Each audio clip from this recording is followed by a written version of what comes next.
to request Mr. Cohen give to this committee all the foreign payments that he has received over the last 2 years, whether they're an entity or a government, because we have strong belief, Mr. Chairman, there's over $900,000 that came from the government of Kazakhstan on behalf of Mr. Cohen, and it is either the truth or the whole truth or nothing but the truth. And the rules, Mr. Chairman, really look at foreign payments that come from or with foreign governments. And the bank he's talking about is owned 81% by the Kazakhstan government. Reclaiming my time, and then we're going to move on. What I will take, first of all, let me be clear. I said to Mr. Cohen that if he came in here and lied, I would nail him to the cross. Didn't I? Did I tell you that? Yes, you did more than once. All right. So if there's any ambiguity, I want that to be cleared up. I have no problem in working with you to make sure that's straightened out, because I don't want it to be a thing where he thinks one thing, we think one thing, and we can clear that up. All right. All right. We have another members that have been waiting.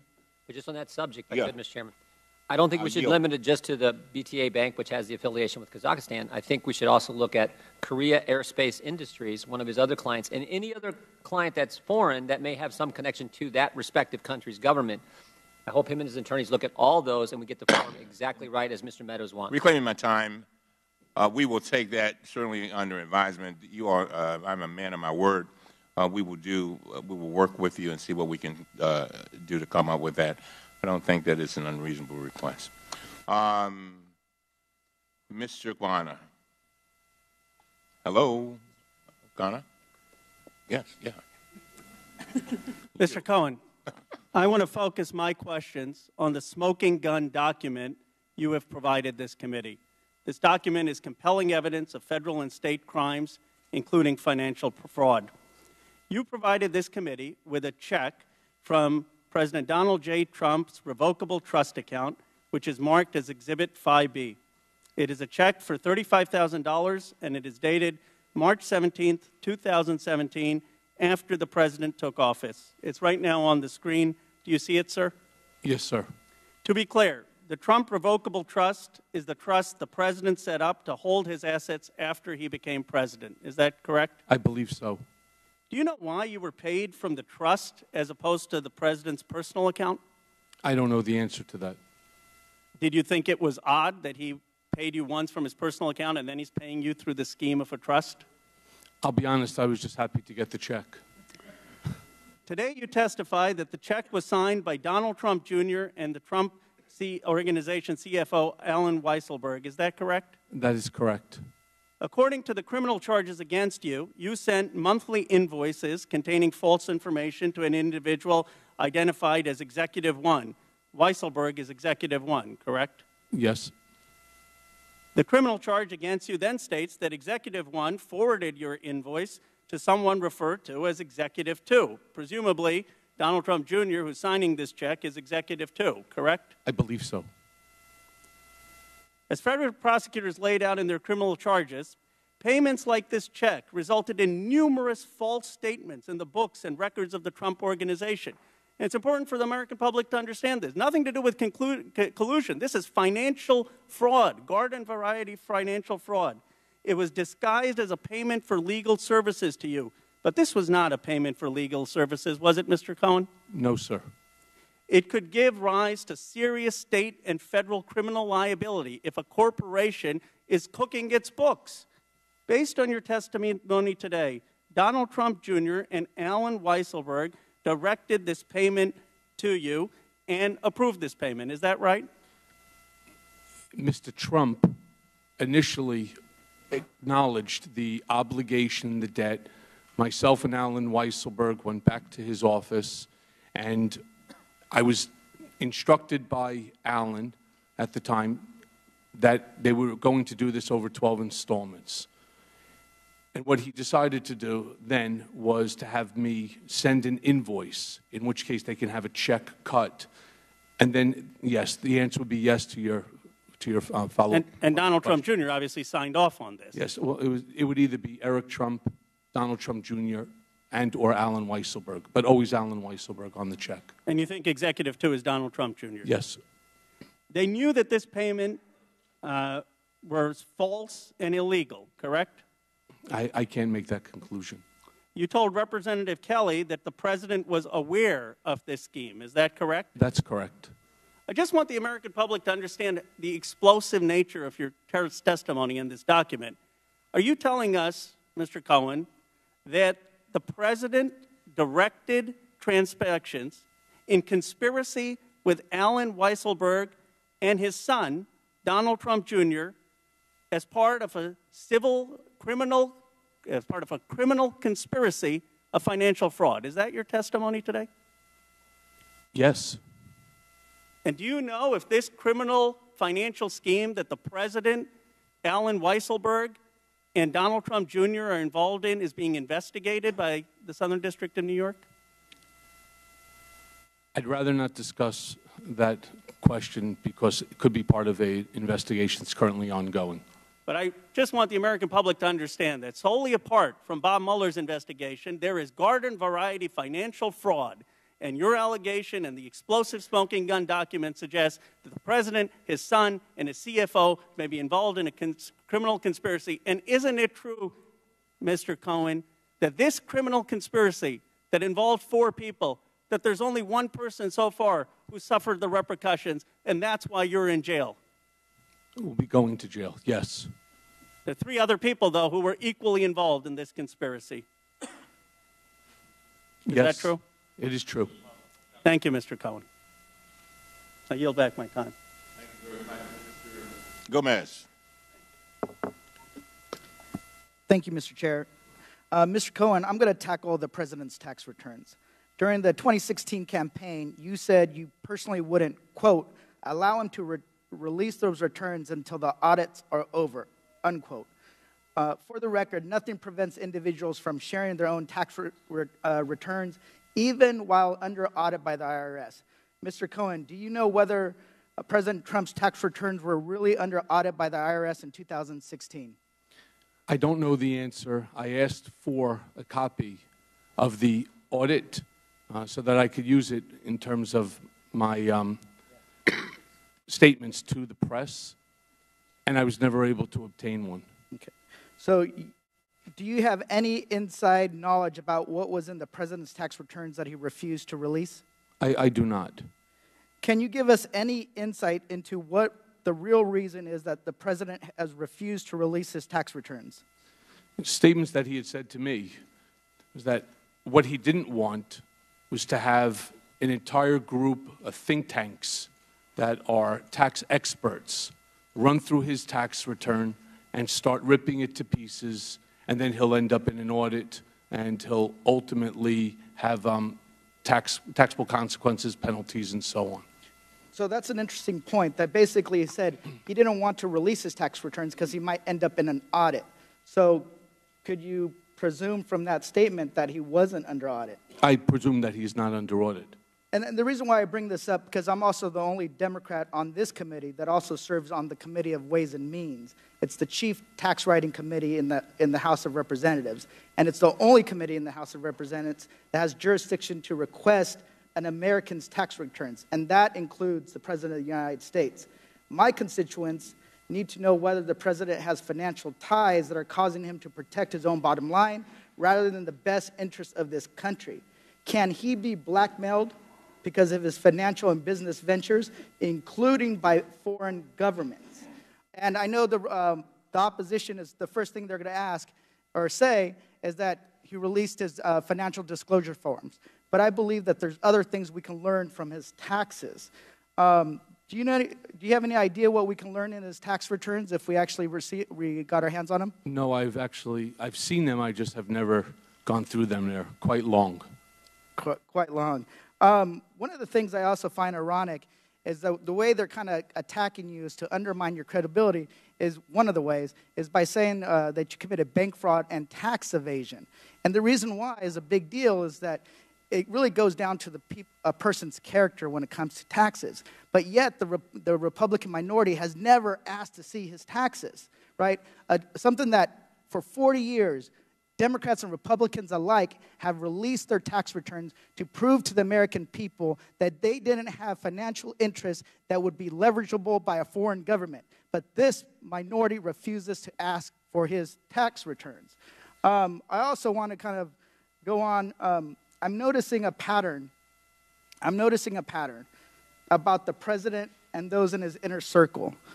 Special counsel Robert Mueller's team has indicted or received guilty pleas from 34 people and 3 companies that we know of, the latest being long-term Trump advisor Roger Stone. That group includes 6 former Trump advisors. It appears that the president has a fondness for entrusting those who will, 1, lie for him, 2, break the law for him, 3, cheat the system for him.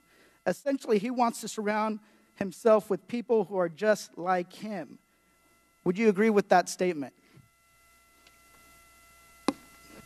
From the facts and circumstances, it appears so. Mr. Cohen, the American people have a lot of questions when it comes to this president, to his conduct. When he went to Helsinki and he bowed before Vladimir Putin. And nobody can really understand why he acts the way he acts. And we believe that the way we get those answers is really looking at everybody that surrounds him, who he's been associated with, and his tax returns, because that is the only way that we can get down to the bottom line. Thank you, and I yield back. Mr. Chairman. Mr. Chairman, I have a unanimous consent request. All right, go ahead. I ask unanimous consent that we read into or for the record, a tweet from Dr. Darrell Scott, which says, Michael Cohen begged me repeatedly to ask POTUS to give him a job in the administration. He is still lying under oath. I ask unanimous consent. Objection. I have one more from Bob Deedle. Getting sick watching these hearings. I know Michael Cohen personally for many years, and he told me several times that he was very angry and upset that he didn't get a post in the White House, and that he, quote, would do what he has to do now to protect his family, close quote. I ask that that be. Mr. Chairman. I thank you. Mr. Chairman, 2 quick ones. And then if we got other ones, we're going to do you, Mr. Ranking Member, then we'll do the other ones at the end, because I have some things, too, that I want to get in. Go ahead. All right. I ask unanimous consent that an article in Salon magazine written by Stanley Brand, former House counsel to Tip O'Neill, titled the article is Oversight Committee Session with Michael Cohen Looks Like an Illegitimate Show Hearing. Without objection, so ordered. I ask unanimous consent that a letter that Mr. Meadows and I sent to you, the chairman, requesting that you call Deputy Attorney General Rod Rosenstein to testify at this hearing also be part of the record. Thank you, Mr. Chairman. Mr. Chairman, can I respond? Just 1 second, all right? The article by Mr. Brand. Yep. I just want to deal with this one right away. When we saw that article, Mr. Ranking Member, we knew that it was inaccurate. I mean, just on basics. I mean, the cases that Mr. Brand used are definitely distinguishable for what's going on here. And so we got Irvin B. Nathan, former general counsel of the House from 2007 to 2010, and she says, in short, the committee has ample jurisdiction and responsibility to hear and consider the upcoming voluntary testimony of Mr. Cohen. That's dated February 25th, 2019, and I want to enter that into record without objection. So ordered. Where are we? Ms. Ocasio-Cortez. Thank you, Mr. Chair. Mr. Cohen, I'd like to quickly pick up on some previous lines of questioning before getting into my own, so I may go a little quickly to get it all in 5 minutes. First, my colleague from Vermont had asked you several questions about AMI, the parent company of the National Enquirer, and in that you mentioned a treasure trove, a quote, treasure trove of documents in David Pecker's office relating to information assembled from all these catch-and-kill operations against people who potentially had damaging information on the president. You also mentioned that the president was very concerned about the whereabouts of these documents and who possessed them. Does that treasure trove of documents still exist? I don't know. I had asked David Pecker for them. So you would say the person who knows the whereabouts of these documents would be David Pecker? David Pecker, Barry Levine, or Dylan Howard. Okay, thank you. Secondly, I want to ask a little bit about your conversation with my colleague from Missouri about asset inflation. To your knowledge, did the president ever provide inflated assets to an insurance company? Yes. Who else knows that the president did this? Alan Weisselberg, Ron Lieberman, and Matthew Calamari. And where would the committee find more information on this? Do you think we need to review his financial statements and his tax returns in order to compare them? Yes, and you'd find it at the Trump org. Thank you very much. The last thing here, the Trump Golf Organization currently has a golf course in my home borough of the Bronx, Trump Links. I drive past it every day, going between the Bronx and Queens. In fact, the Washington Post reported on the Trump Links Bronx course in an article entitled "Taxpayers Built This New York Golf Course and Trump Reaps the Rewards." That article is where many New Yorkers and people in the country learned that taxpayers spent $127 million to build Trump Links in a, quote, generous deal, allowing President Trump to keep almost every dollar that flows in on a golf course built with public funds. And this doesn't seem to be the only time the president has benefited at the expense of the public. Mr. Cohen, I want to ask you about your assertion that the president may have improperly devalued his assets to avoid paying taxes. According to an August 21st, 2016 report by the Washington Post, while the president claimed in financial disclosure forms that Trump National Golf Club in Jupiter, Florida, was worth more than $50 million, he had reported otherwise to local tax authorities that the course was worth, quote, no more than $5 million. Mr. Cohen, do you know whether this specific report is accurate? It's identical to what he did at Trump National Golf Club at Briarcliff Manor. Do you know, to your knowledge, was the president interested in reducing his local real estate bills, tax bills? Yes. And how did he do that? What you do is you deflate the value of the asset, and then you put in a request to the tax department for a deduction. Thank you. Now, in October 2018, the New York Times revealed that, quote, President Trump participated in dubious tax schemes during the 1990s, including instances of outright fraud that greatly increased the fortune he received from his parents. It further stated from Mr. Trump, quote, he also helped formulate a strategy to undervalue his parents' real estate holdings by hundreds of millions of dollars on tax returns, sharply reducing his tax bill when those properties were transferred to him and his siblings. Mr. Cohen, do you know whether that specific report is accurate? I don't. I wasn't there in 1990s. Who would know the answer to those questions? Alan Weisselberg. And would it help for the committee to obtain federal and state tax returns from the president and his company to address that discrepancy? I believe so. Thank you very much. I yield the rest of my time to the chair. Ms. Presley. Thank you, Mr. Chairman. One more time, Mr. Chairman, I just want to thank you for your leadership and the way in which you comport yourself. And I know there are some that would have you believe that the more you say something, the more true it is. But in fact, this committee, thanks to your leadership and our Democratic majority, has been doing the work of the American people. Before this committee alone, we looked at the issue of making Election Day a federal holiday, reducing drug pricing, and pursued subpoenas to reunite families. And just recently, before we returned here, tried to pass a universal background check gun bill. So we are doing the business of the American people, including today. It has been said that the best sunlight is said to be the best of disinfectants. Electric light is the most efficient policeman. Well, let there be light. Because the point of oversight is for us to pursue the trust, to pursue the truth and justice for the American people, to understand if lies, deceit, and corruption are threatening American democracy and indeed our safety.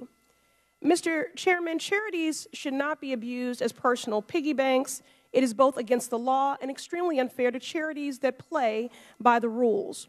A line of questioning that we have not yet addressed and we've been glaringly absent in tackling is that of the abuses of the Trump Foundation. Now, the President's Charitable Foundation agreed to dissolve in response to an ongoing investigation and lawsuit by the New York Attorney General. The New York Attorney General found what it called, quote, clear and repeated violations of state and federal law, including, quote, repeated and willful self-dealing by the Trump administration. Apologies, by the foundation. If I understand your opening statement correctly, in mid-2013, you arranged for a straw purchaser to bid $60,000 for a portrait of Mr. Trump painted by the artist William Quigley at a charity auction. Is that correct? That's correct. Why would the President want to bid up the price of something that he was ultimately paying for? It's all about ego. How was it paid for? I believe it was paid for by a check from the trust. And abuse, and again, this is not a partisan pursuit here. I think ultimately what we're demonstrating is patriotism. This is about what is right and just for the American people. Did the straw purchaser purchase the painting and then the foundation funds reimburse the straw purchaser? Can you explain the mechanics of that payment? I'm not involved with the foundation. Okay. Did the President know what was happening? Oh, yes. And how did you know he knew what was happening? Because he tasked me to find the straw bidder to ensure that his painting, which was going last in the auction, would go for the highest amount of any of the paintings that have been put on the auction block for the day. And what happened to the painting? I believe it's in one of the clubs. Okay. According to the New York Attorney General in March 2014, Mr. Trump again used the foundation to pay $10,000 for the winning bid on another portrait of Mr. Trump that ended up as decor in one of his golf courses in Miami. Mr. Cohen, are you familiar with that transaction? Yes. Are you aware of any other instances where the Trump Foundation was used to benefit the Trump family? Yes. Could you elaborate? So there was a contract that I ended up creating on Mr. Trump's behalf for, it was a Ukrainian oligarch by the name of Viktor Pinchuk. And it was that Mr. Trump was asked to come and to participate in what was the Ukrainian-American Economic Forum. Unfortunately, he wasn't able to go, but I was able to negotiate 15 minutes by Skype where they would have a camera very much like a television camera, very much like that one, and they would translate Mr. Trump to the questioner, and then he would respond back. And I negotiated a fee of $150,000 for 15 minutes. I was directed by Mr. Trump to have the contract done in the name of the Donald J. Trump Foundation, as opposed to Donald J. Trump for services rendered. Thank you. Any other abuses of the foundation that you'd like to share? Again, it is against the law, and again, extremely unfair to charities that are playing by the rules. Not at this time, but if I think of one, I'll okay. pass it along. And then for the balance of my time, would you agree that someone could deny rental units to African Americans, lead the birther movement, refer to the diaspora as shithole countries, and refer to white supremacists as fine people, have a black friend, and still be racist? Yes. I agree. Gentlelady's time is expired. You may answer the question. I did, yes. Okay.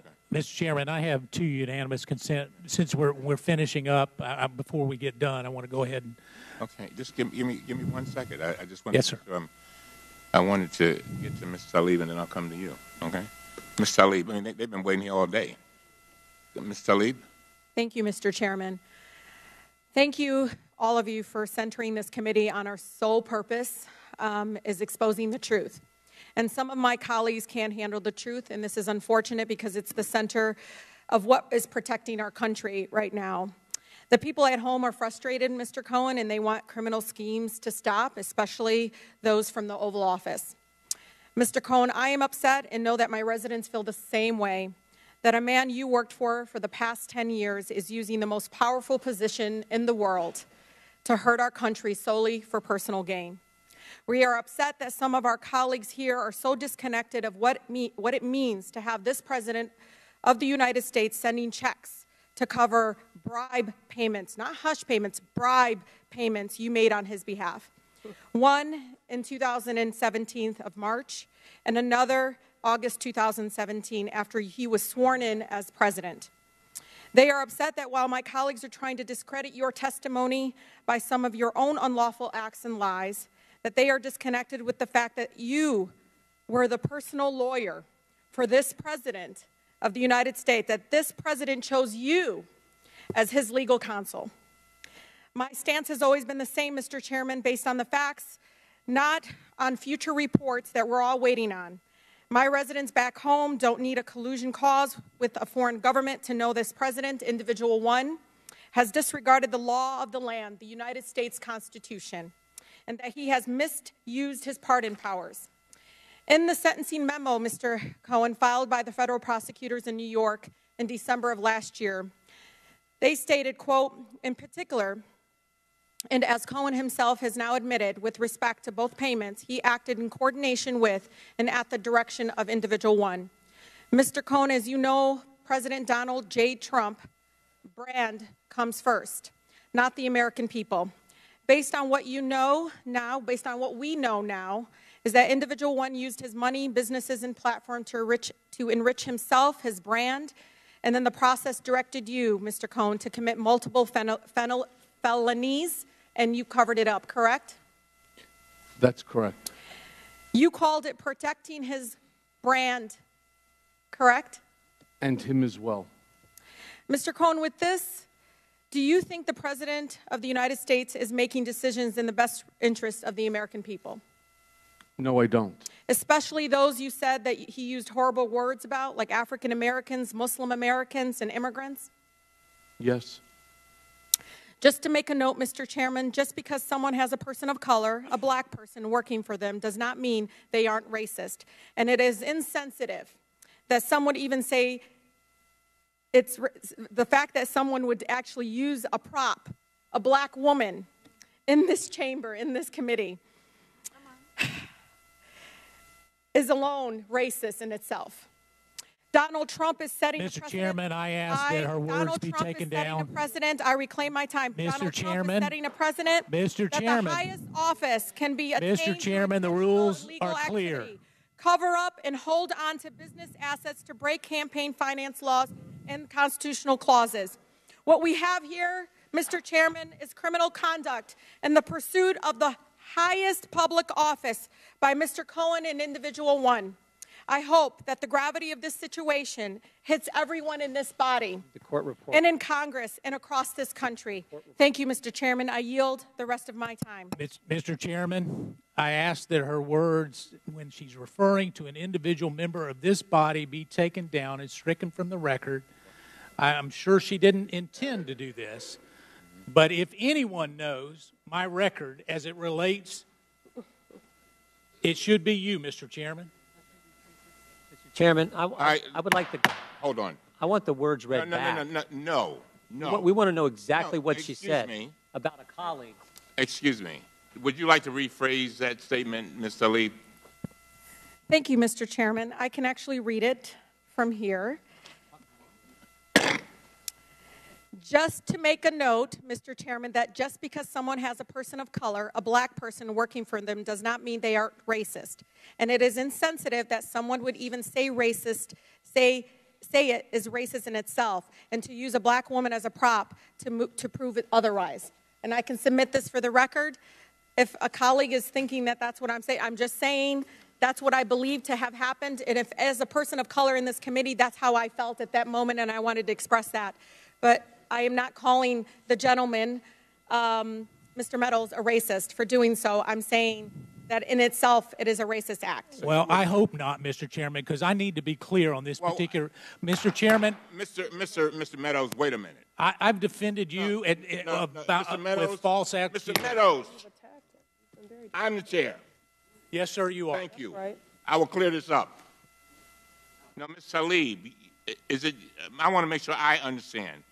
You were not intending to call Mr. Meadows a racist, is that right? No, Mr. Chairman, I do not call Mr. Meadows a racist. I am trying, as a person of color, Mr. Chairman, just to express myself and how I felt at that moment. And so, just for the record, that's what was my intention. All right. All right. Mr. Meadows. Mr. Chairman, there's nothing more personal to me than my relationship. My nieces and nephews are people of color. Not many people know that. You know that, Mr. Chairman. and to indicate that I asked someone who is a personal friend of the Trump family, who has worked for him, who knows this particular individual, that she's coming in to be a prop. It's racist to suggest that I asked her to come in here for that reason. Mr. President, the President's own person, she's a family member. She loves this family. She came in because she felt like the President of the United States was getting falsely accused. And Mr. Chairman, you and I have a personal relationship that's not based on color. And to even go down this direction is wrong, Mr. Chairman. First of all, I want to thank the gentleman for what you have stated. If there's anyone who is sensitive with regard to race, it's me. Son of former sharecroppers that were basically slaves. So I get it. I listened very carefully to Ms. Tlaib, and I think, and I don't want to, I'm not going to put words in her mouth, but I think she said that she was not calling you a racist. And I thought that we could clarify that, because you, Mr. Meadows, you know, and of all the people on this committee, I've said it and got in trouble for it, that you're one of my best friends. I know that shocks a lot of people. And likewise, Mr. Chairman. But you are. And I could see and feel your pain. I feel it. And so, and I don't think Ms. Tlaib intended to cause you that kind of pain and that kind of frustration. Did you have a statement, Ms. Tlaib? I'm going to yield to you. We can just straighten this up. Mr. Chairman, and to my colleague, Mr. Meadows, that was not my intention, and I do apologize if that's what it sounded like, but I said someone in general. And as everybody knows in this chamber, I'm pretty direct, so if I wanted to say that, I would have, but that's not what I said. And thank you, Mr. Chairman, for allowing me to clarify. But again, I said someone. And again, I was not referring to you at all as a racist. Well, I thank the gentlewoman for her comments. I thank the chairman for working to clarify this, and I appreciate the chairman's intervening. Now, to the gentleman, first of all, thank you for allowing us to resolve that. The gentleman had asked a little bit earlier. I will withdraw my request. Oh, you don't want to do the unanimous consent? I need the unanimous consent, but I think I need to officially withdraw my request that it be stricken from. Go on, withdraw it. You did it? I did. All right, sounds good. Now, I will recognize you for your unanimous consent. I think you want to put in the record some documents. Yeah, thank you, Mr. Chairman. I ask unanimous consent that we put forth in the record the Vanity Fair article, which indicates that Michael Cohen must be the most gifted consultant in America, outlining his insights into government, health care, and policy and real estate, suggesting that it's not a real company, but and just like he's not a lawyer. Without objection, so ordered. Thank you. I ask unanimous consent that the L.A. Times article of July 16, 2018 actually be put in the record, which outlines the $1.2 million payment and their misgivings thereafter. Without objection, so ordered. Any other unanimous consent requests? Size. Thank you, Mr. Chairman. I ask unanimous consent to make the February 9th, 2019 Washington Post profile of Michael Cohen, titled Michael Cohen's Secret Agenda, part of the record. This story shows Cohen to be a selfish manipulator who is all about himself. It even has a false anecdote about how he once claimed to deliver his own son, his own baby. Without objection, so ordered. Thank you, Mr. Chairman. I ask unanimous consent to make the May 9th, 2018 Washington Post article, South Korean firm paid Michael Cohen $150,000 as it sought contract from U.S. government as part of the record. The article reported Korea Aerospace Industries paid a shell company run by Cohen.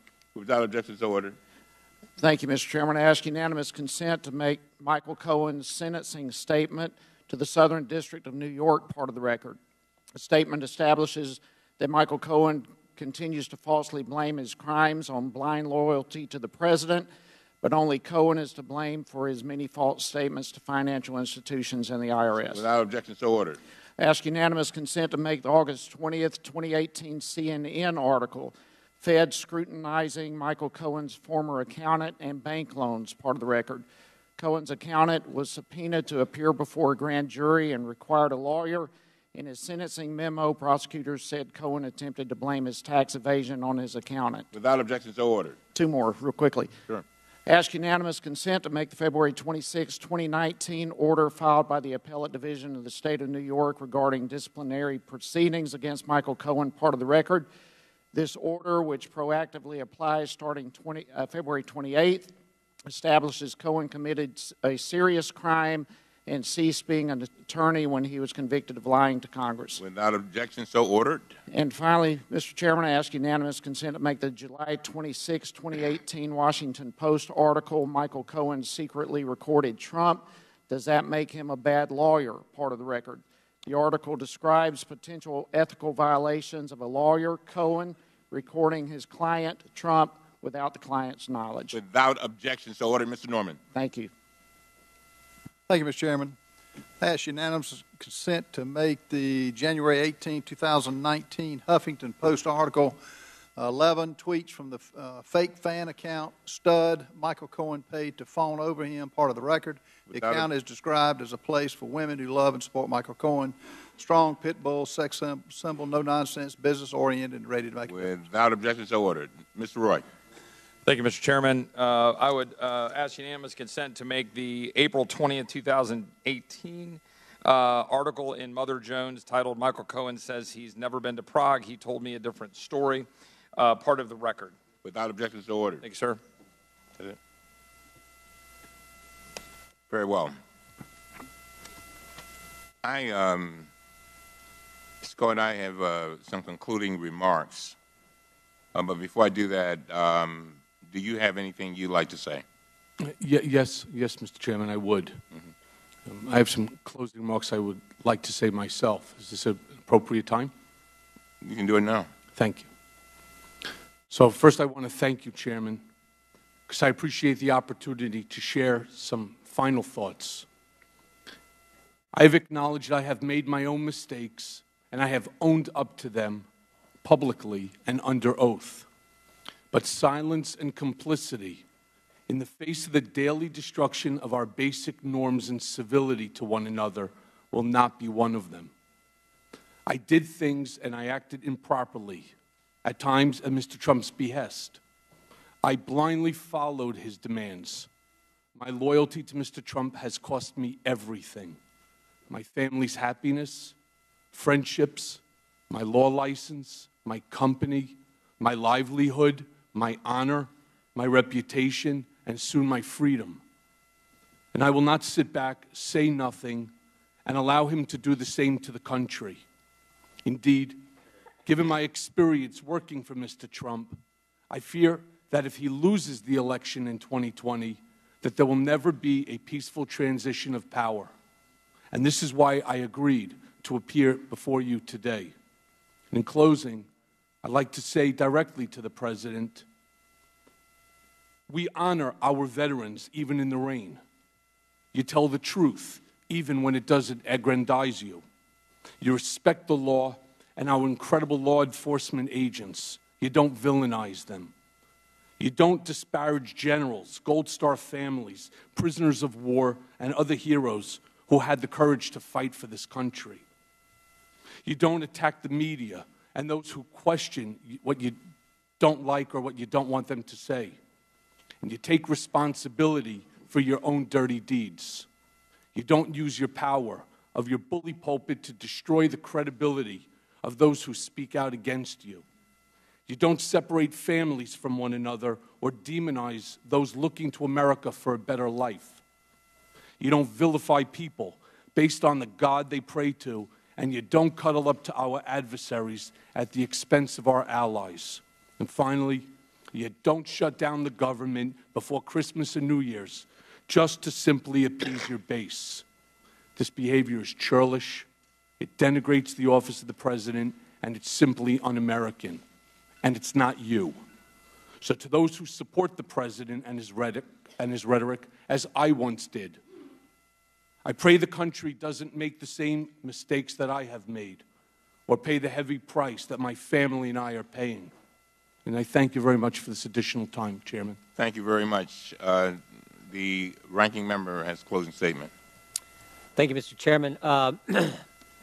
We know Mr. Cohen has been dishonest in the past. That's why he's going to prison in 2 months. But there are things today that he said during the several hours of questioning that just don't add up either. He said he never defrauded any bank when he was having a conversation questioning from Mr. Comer. Obviously, that's not true because he's going to prison for that very offense. He said today he was a good lawyer who understood the need to represent his client with legal advice. But in his written testimony, he said he never bothered to consider whether payments to women were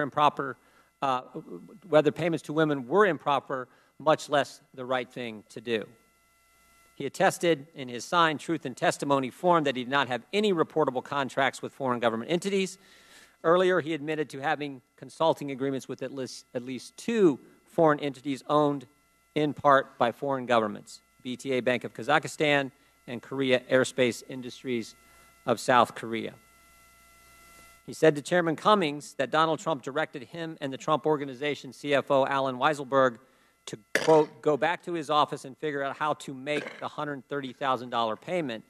But in his testimony, he says, Mr. Trump directed me to use my own personal funds from the home equity line of credit to avoid any money being traced back to him that could negatively impact the campaign. And in response to a question about him paying to set up the fake Twitter account at Women for Cohen, that he didn't direct the commission of that Twitter account. He says, I didn't set that up, and it was done by a young lady that works for the firm, when in fact, he did ask the IT firm Redfinch to set it up, according to the owner of Redfinch. And finally, he said he didn't want a job with the administration, even though the attorneys with the Southern District of New York stated that this was a fact. When asked about this, they said, I wouldn't call them liars, but that statement is not accurate. Mr. Chairman, I think maybe more importantly is what we should have been doing today. Mr. Meadows and I sent you a letter asking you to have Mr. Rosenstein here. I think it's important to know that last week when you announced that Mr. Cohen was coming this week, just happened to be the very same week that we learned the Deputy Attorney General of the United States was thinking about wearing a wire to record the Commander-in-Chief, was actually contemplating talking to cabinet members and invoking the 25th Amendment. That's what we should be focused on, not this sad display we've had to go through the last several hours. And again, it's not my words. You can take the words of the former General Counsel for the House of Representatives under Tip O'Neill. So I hope we've learned some things here today. But Mr. Chairman, as I said earlier, your first big hearing, the first announced witness of the 116th Congress, is a gentleman who is going to prison in 2 months for lying to Congress. I don't think that's what we should be focused on. Yield back. Thank you very much. You know, I've sat here and I've listened to all of this, and it's very painful. It's very painful.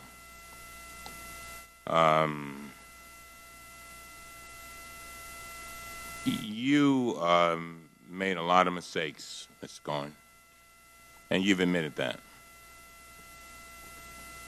And, you know, one of the saddest parts of this whole thing is that some very innocent people are hurting too. And you acknowledge that. And that's your family. And so you come here today and I deep in my heart, you know, and when I practiced law, I represented a lot of lawyers who got in trouble. And you've come saying I had made my mistakes, but now I want to change my life. And you know, if we as a nation did not give people an opportunity after they made mistakes to change their lives, a whole lot of people would not do very well. I don't know where you go from here. As I sat here and I listened to both sides, I just felt as if, and you know, people are now using my words that they took from me, that didn't give me any credit. We are better than this. We are so much, we really are. As a country, we are so much better than this. And, you know, I told you, and for some reason, Mr. Cohen, I tell my children, I say, when bad things happen to you, do not ask the question, why did it happen to me? Ask the question, why did it happen for me? I don't know why this is happening for you, but it is my hope that a small part of it is for our country to be better. If I hear you correctly, it sounds like you're crying out for a new normal, for us getting back to normal. It sounds to me like you want to make sure that our democracy stays intact. The one meeting I had with President Trump, I said to him, the greatest gift that you and I, Mr. President, can give to our children is making sure that we give them a democracy that is intact. A democracy better than the one that we came upon. And I'm hoping that the things you said today will help us begin to get back there. You know, I mean, come on now. I mean, when you got, according to the Washington Post, our president has made at least 8,718 false or misleading statements. That's stunning. That's not what we teach our children. I don't teach mine that. And for whatever reason, sounds like you got caught up in it. You got caught up in it. You got caught up in it. And some kind of way, I hope that you will, I know that it's painful going to prison. I know it's got to be painful being called a rat. And let me explain. A lot of people don't know the significance of that, but I live in the inner city of Baltimore. All right? And when you call somebody a rat, that's one of the worst things you can call them, because when they go to prison, that means a snitch. I'm just saying. And so the president called you a rat. We're better than that. We really are. And I'm hoping that all of us can get back to this democracy that we want and that we should be passing on to our children so that they can do better than what we did. And so you wonder whether people believe you. I don't know. I don't know whether they believe you. But the fact is that you come, you have your head down, and this has got to be one of the hardest things that you could do. Let me tell you the picture that really, really pained me. You were leaving the prison, you were leaving the courthouse, and I guess it's your daughter had a braces or something on. Man, that thing hurt me. As a father of two daughters, it hurt me. And I can imagine how it must feel for you. But I'm just saying to you, I want to first of all thank you. I know that this has been hard. I know that you face a lot. I know that you are worried about your family. But this is a part of your destiny. And hopefully, this portion of your destiny will lead to a better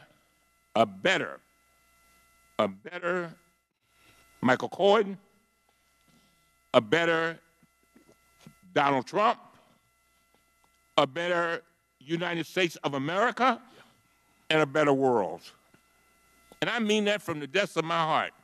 When we're dancing with the angels, the question will be asked, in 2019, what did we do to make sure we kept our democracy intact? Did we stand on the sidelines and say nothing? Did we play games? And I'm tired of these statements saying, people come in here and say, oh, this is the first hearing. It is not the first hearing. The first hearing was with regard to prescription drugs. Remember, a little girl, a lady sat there, Miss Wortham, her daughter died because she could not get $333 a month in insulin. That was our first hearing. Second hearing, H.R. 1, voting rights, corruption in government. Come on now. We can do more than one thing. And we have got to get back to normal. With that, this meeting is adjourned.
Literally just the two of us sitting in the room. Before it, like, something else to watch.